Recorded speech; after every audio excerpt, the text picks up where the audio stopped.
Tonight's special guest is Kevin Black, or better known to as many fans as Blackie. Blackie was part of the early Radio Hauraki team who created the 60s spirit of sex, drugs and rock and roll. With the passing of time, that team is getting smaller and smaller. This week, Blackie and The Beat Goes On pay tribute to one of the early team, Ross Goodwin. He was the voice of Hauraki and one of their great program directors. We welcome Kevin Black as our special guest on The Beat Goes On. Kevin Black, welcome to The Beat Goes On. Hey, it's nice to be beat. We have in our studio a legend. A legend? Oh, I don't know. Well, it's Kevin Black, but you were known as Blackie, weren't you? I've been known as a lot of things. A lot of things. You can call me Kevy. Oh, Kevy? Or my mum used to call me an angel without wings. Did she? Oh, I used to flutter around the garden and that cheered her up so much. Tell us about your mum. Just a beautiful mum. Yeah. And you got the strap when you were bad, but we know we've been bad. What about Dad? What was Dad like? Good guy, real good guy, hard working too. Now both have passed away. Yeah. So I'm kind of like the last of the Blackies. Now you had one of the greatest attributes in the world. It's a sense of humour and a mischievousness. That was always Kevin Black, wasn't it? But you were humour, mischievous. Yes. Where did that come from? Well, I don't know, but laughter is another form of love. Yeah. I think the more you can laugh, I think there is something, laughter. Well, hey, is that a Reader's Digest I see on the desk? It is. Well, didn't they used to have laughter as the best medicine? This is a baby boomer chat show, and it's aimed at our age group. Yeah. And Really? there may be about, let's say there were 5 young people watching. You were famous in New Zealand for being a great radio announcer, and of course with Radio Hauraki. Hauraki had a great spirit, didn't it? It had a management form that doesn't exist today.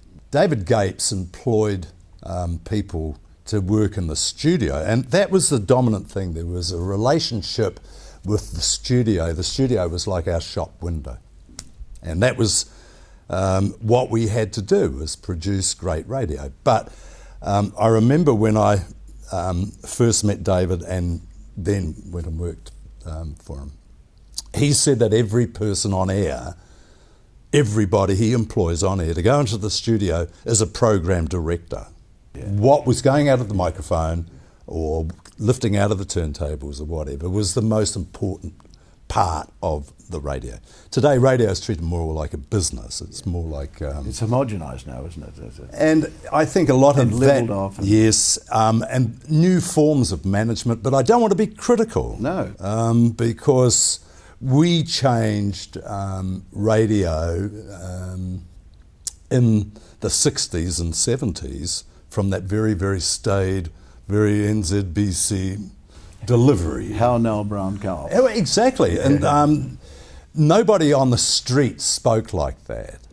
And, of course, the NZBC, like the BBC, was run by the government.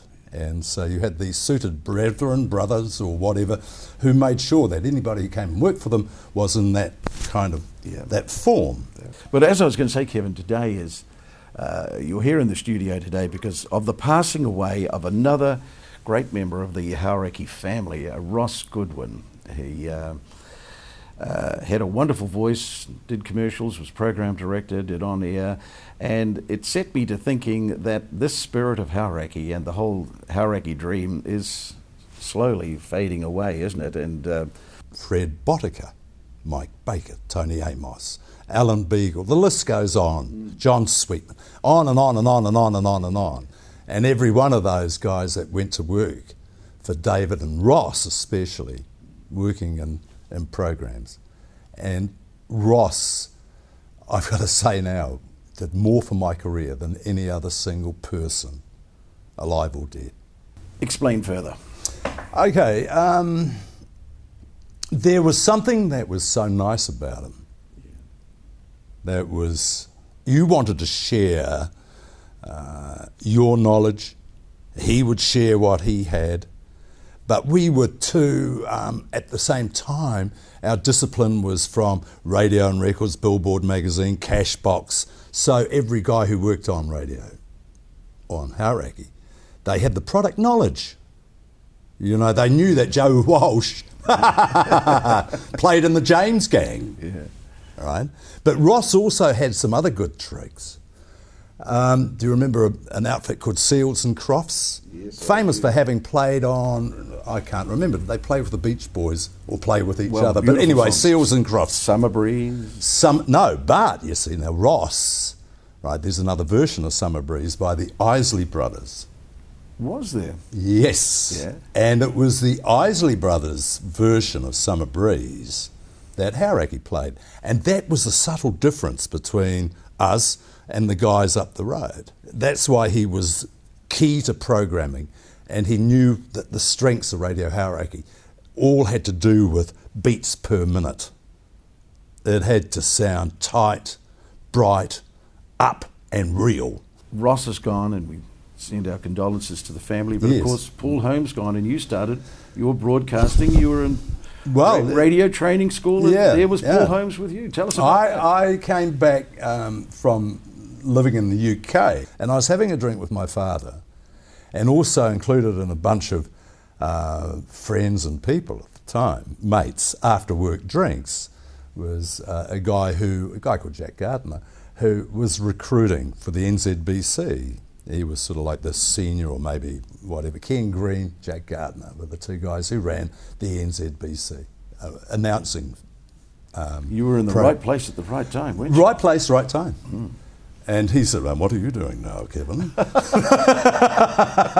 And I said, "I'm living in the UK and having a perfectly wonderful time." Yeah. And he contacted me at home. I was staying at home with Mum and Dad, and said, "Look, I have some time. Maybe you'd like to come into Broadcasting House and do an audition." So I did an audition, and then got a letter saying, "Congratulations, we can offer you a position at the Broadcasting School," which was quite a famous school, wasn't it? Mm. Did you go there? Yes, I've been through it. Did you have your photo on the wall and all of that? But the Broadcasting School trained, and I've got to say, delightfully trained me, and young Paul Holmes was sort of... Holmes was, he was like a rat on speed. How did you get on with Paul?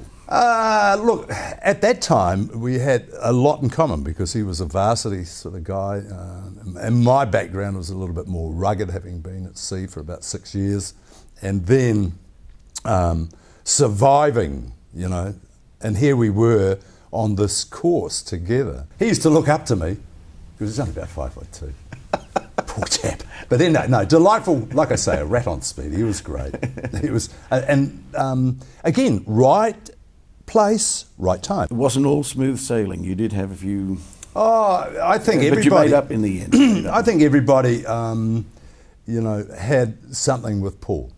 Yeah. I think he was apt to throw tantrums, but we think of those idiosyncrasies with affection, don't we, really? And that's all part of that show business process. I can imagine other people in show business would throw more tantrums. But the main thing is that you saw Paul before he went, and you made up. Spoke to him. Oh yeah. And it's look, coming back from the beach, hence the beach attire, and all of a sudden we're talking about guys our age, right, with all sorts of selective talents.